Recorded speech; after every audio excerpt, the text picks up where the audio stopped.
ना हम सफ़र ना हम नसी से निकलेगा, हमारे पाँव का कांटा हम ही से निकलेगा। ना हम सफ़र ना हम नसी से निकलेगा, हमारे पाँव का कांटा हम ही से निकलेगा। और सालों रहे गुलजता हरा भरा, जुलूस इसी बरस यहीं से निकलेगा। हेलो नमस्कार, मैं विजय पवार आप सभी का यूट्यूब चैनल अभ्यास एकेडमी पर हार्दिक हार्दिक स्वागत करता हूं। चलिए तो हम लोग क्वेश्चंस की तरफ बढ़ते हैं और क्वेश्चंस करते हैं, और उम्मीद करता हूं कि आप लोगों ने फ्रैक्शंस वैल्यू पे अच्छी तरीके से वर्क कर लिया होगा। ठीक है, तो हम लोग क्वेश्चंस करेंगे वो भी फ्रैक्शंस वैल्यू से। चलिए तो क्वेश्चन आपकी स्क्रीन पर चल रहा होगा, उसको करने की कोशिश करिएगा, और बहुत कम समय में क्वेश्चंस करेंगे हम लोग। ठीक है, और जितने भी सारे क्वेश्चंस होंगे सारे फ्रैक्शंस वैल्यू से हम लोग करने की कोशिश करेंगे, और बड़ा ही सिंपल से और हाई लेवल के क्वेश्चंस में करवाने वाला हूँ आप लोगों को। चलिए तो हम लोग क्वेश्चन की तरफ बढ़ते हैं, और क्वेश्चन में क्या बोल रहा है देखते हैं। क्वेश्चन में बोला गया है कि ए की आय बी से 20% कम है तो बी की आय ए से कितने प्रतिशत ज़्यादा है, ये क्वेश्चन में बोला गया है। ठीक है, तो क्वेश्चन में बोला गया है कि ए की आय है वो बी से, जिसके पीछे या जिसके साथ में के से लगा होता है, वहाँ से हमें क्या करना है, तुलना करनी है। ठीक है, वहाँ से तुलना करनी। तो ए की जो आय है वो बी से कितनी कम है, 20% कम है। कम का मतलब माइनस लगा देंगे। ठीक है, तो यहाँ 20% की फ्रैक्शंस वैल्यू कितनी होगी भाई, 20% हटाएंगे तो बटे में 100, ये होगा तो 1/5। तो जो फ्रैक्शंस वैल्यू बनेगी वो बनेगी 1/5। ठीक है, अब ये जो बटे वाला होता है ये आपका मूल मान होता है, मैंने कई बार बताया है। ठीक है, और ये होता है, ये इसका प्रतिशत परिणाम होता है, परसेंटेज होता है। अब 5 का 20% 1 है, तो अब इसका मतलब ये है कि ये ओरिजिनल है, बी से तुलना कर रहा है। बी अगर 5 है तो सामने वाला 20% कम, यानी कि 5 पर 1 कम। तो 5 पर 1 कम होगा तो कितना होगा, 4 होगा। ठीक है, ये इससे 20% कम हो गया। तो अब क्या बोला है क्वेश्चन में कि बी ए से कितना ज़्यादा है, तो यहाँ हमें दिख रहा है कितना ज़्यादा दिख रहा है, 1 ज़्यादा दिख रहा है, +1 दिख रहा है। किस पे दिख रहा है, ए पर, यानी कि 4 पर। तो 100 पर कितना, तो 1/4 कितना हो जाता है, 25%। ठीक है, तो आप इसको फ्रैक्शंस वैल्यू से इस टाइप से यूज़ कर सकते हो। ठीक है, ऐसे ही अगर इसको हम लोग बेसिक से देखें तो बेसिक से भी यही कुछ बनने वाला है। ठीक है, बेसिक से हम लोग कैसे करते हैं, 100 मान के। लेकिन सपोज देन कि आने वाले क्वेश्चंस में आपकी जो फ्रैक्शंस वैल्यू रहेगी वो मिक्स फ्रैक्शन में रहेगी, पॉइंट वैल्यू रहेगी, तो वहाँ 100 मान के हम नहीं कर सकते। यहाँ हम 100 मान के कर सकते हैं। इसको मैं बेसिक से भी बता देता हूँ। जैसे कि ये 100 है तो सामने वाला इससे 20% कम है, यानी कि ए इससे 20% कम है, तो 20% कम है यानी कि 80। ये 80 है इससे, तो ये इससे कितना ज़्यादा दिख रहा है, 80 से कितना ज़्यादा दिख रहा है, 20 ज़्यादा दिख रहा है। किस पर दिख रहा है, 80 पर दिख रहा है। तो 100 पर कितना परसेंट के लिए। ठीक है, तो ये कितना हो जाएगा 1/4, और 1/4 कितना होता है, 25%। ठीक है, तो यहाँ से भी हमारा जो आंसर होगा 25% ही होगा। ठीक है, तो ये आपको समझ में आया होगा। तो हम लोग जो यूज़ करेंगे वो फ्रैक्शंस वैल्यू यूज़ करने वाले हैं। चलिए तो अगला क्वेश्चन क्या बोल रहा है उसको करने की कोशिश करिएगा। आपकी स्क्रीन पर चल रहा है क्वेश्चंस। ठीक, देखते हैं। वीडियो को पॉज करके करने की कोशिश करा करो, फिर मैं इसके बाद में वीडियो को चला लिया करो कि आपका आंसर सही आ रहा है या नहीं आ रहा है। चलिए क्वेश्चन बोलते हैं, क्या देखें। क्वेश्चन में बोला गया है कि ए की आय बी से 33.1/3% ज़्यादा है तो बी की आय ए से कितने प्रतिशत कम है, ये बोला गया है। ठीक है, ए की जो आय है वो बी से कितनी, 33.1/3% अधिक है। तो हम लोगों ने फ्रैक्शंस वैल्यू देखी कि 33/1/3 होता है, वो कितना होता है, 1/3 होता है। ठीक है, अगर बी हमारे पास में 3 है तो 3 का 33/1/3% 1, यानी कि ये 1 ज़्यादा होगा। अगर वो कम बोलता तो 3 पर 1 कम कर देते। ठीक है, तो ये ज़्यादा बोला है तो 3 पर 1 ज़्यादा होगा, यानी कि ये कितना हो जाएगा, ए 4 हो जाएगा। अब बोला क्या क्वेश्चन में कि जो बी है वो ए से कितना प्रतिशत कम है, तो ए से कितना कम दिख रहा है भाई, 1 कम दिख रहा है। किस पे दिख रहा है, 4 पे दिख रहा है। तो 100 पर कितना, तो सीधा सीधा आंसर कितना हो जाएगा, 1/4 होता है वो 25%। तो 25% क्या होगा, कम होगा। माइनस क्या होगा, कम होगा। ठीक है, माइनस ये डिनोट करेगा कम होगा, और प्लस क्या होगा, ज़्यादा हो जाएगा। ठीक है, तो ये क्वेश्चन हो गया। उम्मीद करता हूँ कि समझ में आ रहा होगा आप लोगों को। चलिए तो अगला क्वेश्चन आपके स्क्रीन पर चल रहा है, उसको करने की कोशिश करिएगा क्या है क्या नहीं है। ठीक है, अब ये बहुत बढ़िया क्वेश्चन है। तो क्वेश्चन में क्या बोला गया है कि P की आय Q से 16.2/3% कम है तो Q की आय P से कितने प्रतिशत ज़्यादा है, ये बोला गया है। ठीक है, परसेंटेज में बोला गया है। तो क्वेश्चन में बोला गया कि P की आय वो Q से कितनी कम है, 16/2/3 3% कम है, और 16 से ही 2/3% की जो फ्रैक्शंस वैल्यू होती है 1/6, और जिनको नहीं पता है वो हम ऐसा कर लेंगे कि 16 से ही 2/3%, तो इसका 16 × 48 और 2 50/3 हो जाएगा। और परसेंट का मतलब क्या होता है, बटे में 100 होता है, ठीक है। तो इससे ये 2 टाइम्स, तो ये बनेगा 1/3 × 2 यानी कि 6, तो ये क्या बना 1/6 बन जाएगा, ठीक है, 1/6 इस टाइप से फ्रैक्शंस वैल्यू। तो क्यों हमारा 6 होगा, तो 6 का 16 से ही 2/3% ही 1 होता है। इतना कम मान ले या 1 कम मान ले, बात है कि तो 6 पर अगर कोई 1 कम होगा तो सामने वाला कितना होगा, 5 होगा, सीधा सीधा। अब यहाँ से बोला क्या गया कि Q P से कितना ज़्यादा है, तो हम देख लेते हैं कितना ज़्यादा है। तो देखिए आपको कितना ज़्यादा दिख रहा है, 1 ज़्यादा दिख रहा है। 1 ज़्यादा दिख रहा है किस पे, 5 पे, तो 100 पर कितना, तो कितना आंसर हो जाएगा, 20% ज़्यादा हो जाएगा, ठीक है, 20% ज़्यादा या अधिक, कुछ भी बोल लीजिए आप, यही आंसर बनने वाला है, ठीक। चलिए तो अगला क्वेश्चन आपके स्क्रीन पर चल रहा है, उसको करने की कोशिश करिएगा, और ये और अच्छा क्वेश्चन है, ठीक है। मेरा बार बार ये कहना है आप लोगों से कि आप लोग फ्रैक्शंस वैल्यू पर काम करिएगा। फ्रैक्शंस वैल्यू जितने अच्छे तरीके से आप लोगों को याद है, आपके माइंड में है, क्वेश्चंस उतनी जल्दी क्विकली बनेंगे आप लोगों से। चलिए क्वेश्चन की तरफ बढ़ते हैं। तो क्वेश्चन में बोला गया है कि P की आई Q से 37.5% कम है, तो Q की आई P से कितने प्रतिशत ज़्यादा है। तो देखते हैं कि P की जो आई है वो Q से कितनी कम है, 37.5% कम है। अब 37.5% के फ्रैक्शंस वैल्यू क्या होगी, ये हमें देखना होगा, ठीक है।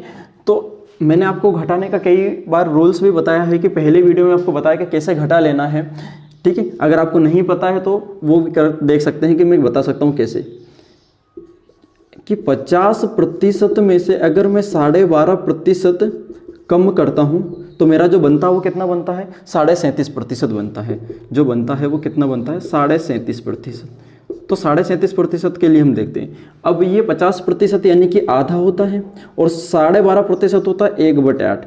इनका जब एलसीएम लेंगे तो एलसीएम होगा 8, इसमें कितनी बार, 4 बार, और ये -1, तो ये बनेगा कितना, 3/8। तो जो 37.5% तो बनेगा वो कितना बनेगा, 3/8, ठीक है। लेकिन अगर आप लोगों ने थोड़ा सा वर्क करा होता तो 12 का 3 गुना ही 37% होता है, ठीक है। तो और जो 12.5 होता है वो होता है हमारा 1/8। तो इसका मैं 3 गुना कर दूं तो ये हो जाएगा 37.5। मैंने इसको 3 गुना किया तो इधर भी 3 गुना करूंगा तो ये 3/8 हो जाएगा, ठीक है। तो इस टाइप से हम लोग निकाल सकते हैं। तो ये आपको समझ में आया होगा, ठीक है। चलिए तो क्वेश्चंस की तरफ बढ़ते हैं। अब Q हमारे पास में 8 है, तो सामने वाला 3 कम है, तो 8 पर 3 कम होगा तो कितना बचेगा, सामने वाला 5 बचेगा, यानी P 5 बचेगा। अब हमसे क्या बोला, Q P से कितना प्रतिशत ज़्यादा है, तो यहाँ से कितना ज़्यादा दिख रहा है आपको, 3 ज़्यादा दिख रहा है। किस पे दिख रहा है, 5 पर, तो 100 पर कितना, ठीक है। तो 3/5 जो बनता है, इससे 20 बार, 20 दिया 60, यानी कि 60% हमारा क्या हो जाएगा, अधिक हो जाएगा हमारा आंसर, ठीक है। ये आंसर हो जाएगा हमारा, ठीक। चलिए तो अगला क्वेश्चन की तरफ बढ़ते हैं। अगला क्वेश्चन आपके स्क्रीन पर चल रहा है, उसको करने की कोशिश करिएगा। जितनी जल्दी आप फ्रैक्शंस वैल्यू यूज़ कर पाएंगे उतनी जल्दी क्वेश्चन होगा। और ध्यान रखिएगा कि मैं आपको कंपाउंड इंटरेस्ट, सिंपल इंटरेस्ट, मिश्रण allegation, loss and profit, percent discount, ये सब करवाने वाला हूँ। तो इसमें हम लोगों को फ्रैक्शंस वैल्यू की ज़रूरत पड़ने वाली है। तो आप लोग इसको बिंदास तरीके से याद करने की कोशिश कर लें, ठीक है, नहीं तो आपको आगे प्रॉब्लम आएगी ही आएगी। चलिए तो क्वेश्चन में क्या बोला गया है कि जो P है वो Q से 62.5% कम है, 62.5% कम है। अब 62.5% की फ्रैक्शंस वैल्यू हम बनाते कैसे बनेगी, ठीक है। तो 62.5%, जो लोग नए हैं वो उनको थोड़ी सी समस्या हो सकती है, लेकिन जो एक्सपीरियंस है, जो पढ़ते आ रहे हैं, जिनको थोड़ा सा अनुभव है, वो इसको क्विकली कर लेंगे, ठीक है। इसको मैं ब्रेक कर लेता हूँ। इसको मैं 50% प्लस 12.5% लिख सकता हूँ क्या, और 50% होता है 1/2 और 12.5% होता है 1/8। तो एलसीएम जो आएगा वो आएगा हमारे पास में 8, तो इससे कितनी बार, 4 बार, और 1 एज इट इज, तो ये हो जाएगा हमारे 5/8। तो 12.5% जो बनेगा वो बनेगा 5/8, ठीक है। ये फ्रैक्शंस वैल्यू बनेगी 5/8। तो Q हमारे पास में 8 होगा, तो P कितना होगा, 5 कम यानी कि 3, ये बनने वाला है। 5 कम होगा, इतने प्रतिशत कम मान लीजिए, 5 कम मान लीजिए, बात वही है, ठीक है। तो अब जो Q है वो P से कितना ज़्यादा दिख रहा है, P से हमें दिख रहा है 5 ज़्यादा, किस पे, 3 पे, तो 100 पर कितना, ठीक है। तो ये कुछ बने वाला है। तो अब यहाँ पर हम लोग इसको सीधा 3/5 की जगह हम लोग 5/3 का मान चाहिए हम लोगों को। 1/3 की वैल्यू अगर हमें पता है तो 5/3 हम इजीली निकाल सकते हैं। लेकिन अगर आप लोगों को एक और थोड़ा सा और प्रॉब्लम आ सकती है तो हम लोग इसको ऐसे भी देख सकते हैं कि 500/3, ये 500/3 है, तो 3 से इसमें डिवाइडेशन कर दी, 3 एकम 3 बचा 2 20, 3 छंगे 18, फिर बचा 2, फिर 3 छंगे 18, फिर बचा, तो 166 सही 2/3 बन जाने वाला है, ठीक है। इसको हम लोग ब्रेक कर सकते थे। ब्रेक कैसे कर सकते थे कि ये हमारा जो बनता वो बन जाता 1 + 2/3, ये बनेगा, क्योंकि 3 एकम 3 और 2 5/3, और ये अपने आप में 100% होता है, और 2/3 कितना होता है, 66 इंटीजर 2/3, तो ये जो जोड़ेगा तो कितना हो जाएगा 166 सही 2/3%, वही कुछ आया है, ठीक है। तो ये हमारे माइंड में कैलकुलेशन होनी चाहिए, हम इतनी तो कर ही सकते हैं इजीली। चलिए, उम्मीद करता हूँ समझ में आया होगा। चलिए, तो ये थोड़ा सा एक नया टाइप का क्वेश्चन है, ठीक है, लेकिन हमारा जो करने का तरीका होगा हम लोग वैसे ही करेंगे। तो ये थोड़ी सी इसकी जो भाषा है वो थोड़ी सी अलग है, बाकी क्वेश्चन जो है उसका कॉन्सेप्ट वही है, ठीक है। तो इस क्वेश्चंस में क्या बोला गया है, क्वेश्चंस में बोला गया है कि यदि किसी वस्तु के मूल्य में 25% की वृद्धि हो जाती है तो कोई व्यक्ति उसकी खपत में कितने प्रतिशत की कमी करे कि उसका खर्च पूर्ववत रहे। क्वेश्चंस में ये बोला गया है, ठीक है। तो इसको हम लोग करते हैं। अब इसको हम लोग थोड़ा सा पहले बेसिक समझते हैं, उसके बाद में हम लोग सीधा हमारा शॉर्ट अप्रोच होगा उससे कर लेंगे, ठीक है। तो मैं आप लोगों से बोलता हूँ कि प्राइस, ठीक है, और क्वांटिटी का अगर हम लोग आपस में मल्टीप्लाई करते हैं तो जो हमारे बनने वाला है वो बनता है हमारा टोटल प्राइस, ठीक है, टोटल प्राइस ये बनता है, ठीक। अब जो प्राइस है उसमें कितने की वृद्धि होगी, 25% की वृद्धि होगी। 25% यानी कि 1/4, पहले 4 रहा होगा तो अब बढ़ के कितना हो गया होगा 5, तो 4 रहा होगा बढ़ के कितना हो गया होगा 5 हो गया होगा, ठीक है। अब क्वांटिटी हम हमारे हिसाब से ले लेते हैं और फिर हम देखते हैं। हम ये मानते हैं कि भाई पहले हम लोग 10 किलो यूज़ करते थे, ठीक है, 4 रुपये किलो वाली कोई चीज़ थी वो 10 किलो थी, तो इसका आपस में मल्टीप्लाई करेंगे तो कितना बनेगा, टोटल 40 रुपये बनेगा, ठीक है। यानी कि हम पहले 40 रुपये खर्च कर रहे थे, तो क्वेश्चन में बोला गया है कि खर्च पूर्ववत रहे, यानी कि हमारा जो खर्च है वो पहले भी 40 था तो अब भी कितना होना चाहिए, 40 होना चाहिए, भले ही प्राइस बढ़ जाए। तो अब हम इसके खपत में कितने प्रतिशत की कमी करें, तो अब बताइए कि हम 5 में किससे मल्टीप्लाई कर दें कि 40 हो जाए, तो हमें किससे करना पड़ेगा, 8 से, 8 पंजे 40। अब यहाँ देखिए कि पहले हम 10 किलो यूज़ करते थे, लेकिन प्राइस जैसे ही बढ़ा तो हम लोग कितना यूज़ करने लगे, 8 किलो यूज़ करने लगे, 8 किलो यूज़ करने लगे। तो हम देखेंगे कितना कम करना पड़ेगा, हमारी खपत में कितने प्रतिशत की कमी करनी पड़ेगी। तो भाई पहले 10 करते थे अब 8 करें तो कितने की कमी करें, 2 की। तो 2 की जो कमी हुई है वो किस पे हुई है, भाई पहले ओरिजिनल पे होगी 10 पे, तो 100 पर कितना, तो ये कितना होगा 1/5, और 1/5 होता वो कितना होता है 20%, ठीक है। तो इस टाइप से आपको बेसिक समझ में आया होगा कि क्या है क्या नहीं है। इसका शॉर्ट अप्रोच देखते हैं अब हम लोग, ठीक है। वही हमारे पुराने अंदाज में होगा, तो हम लोग क्या करेंगे, प्राइस, ठीक है, प्राइस और प्राइस। प्राइस में क्या करना है कि 25% की वृद्धि कर दी, 25% यानी कि 1/4, पहले 4 थी तो बढ़ के कितनी हो गई, 5 हो गई। अब हमें यहाँ से वापस लेके आना है लेवल पे, तो क्या करना पड़ेगा, 1 की कमी करनी पड़ेगी, 1 की कमी करनी पड़ेगी किस पे, 5 पे, तो 100 पर कितना, वही 1/5 कितना होगा, 20% की क्या होगी, कमी करनी पड़ेगी। तो वही क्वेश्चन है जो हमने पहले करे हैं, लेकिन इसकी जो भाषा है थोड़ी सी बदल गई। मैंने आपको बेसिक से बता दिया है और ये सीधा डायरेक्टली बता दिया है कि क्या होगा क्या नहीं, ठीक।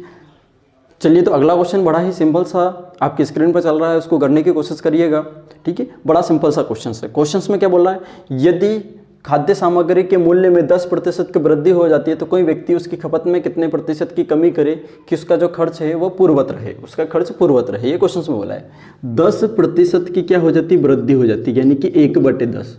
तो पहले 10 था बढ़ के कितना हो गया, 11 हो गया। पहले 10 था बढ़ के कितना हो गया, 12 हो गया, है ना। तो अब हमें क्या करना, यहाँ से कम करना है, ठीक है। तो यहाँ से कम करिए, 1 कम होगा, कितने पे होगा, 11 पे होगा, तो 100 पर कितना, तो 1/11 होता है वो आपको पता है कि 9 से ही 1/11, क्योंकि आप लोगों ने फ्रैक्शंस वैल्यू पढ़ी होगी। इतने की आपको क्या करनी पड़ेगी, कमी करनी पड़ेगी कंजप्शंस में, ठीक है, उसकी खपत में इतने प्रतिशत की कमी करनी पड़ेगी। ये बड़ा सिंपल सा क्वेश्चन है। ठीक है।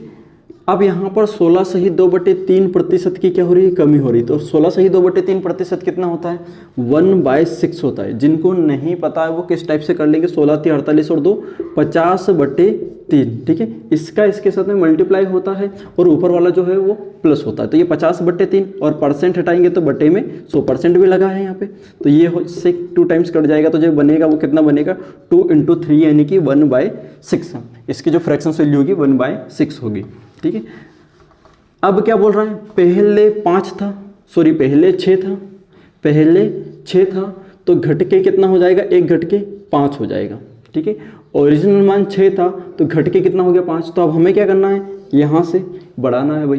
कितना बढ़ाना है, 1 बढ़ाना है किस पे, 5 पे। तो 100 पर कितना, तो 1/5 कितना होता है, 20% क्या करनी पड़ेगी, वृद्धि करनी पड़ेगी। ठीक है, उसकी जो खपत है उसको 20% बढ़ाना पड़ेगी। ये क्वेश्चंस में बोला गया। अगला क्वेश्चन आपके स्क्रीन पे चल रहा है, उसको करने की कोशिश करिएगा, क्या है क्या नहीं और कितना टाइम लग रहा है आप सोचिए जरा।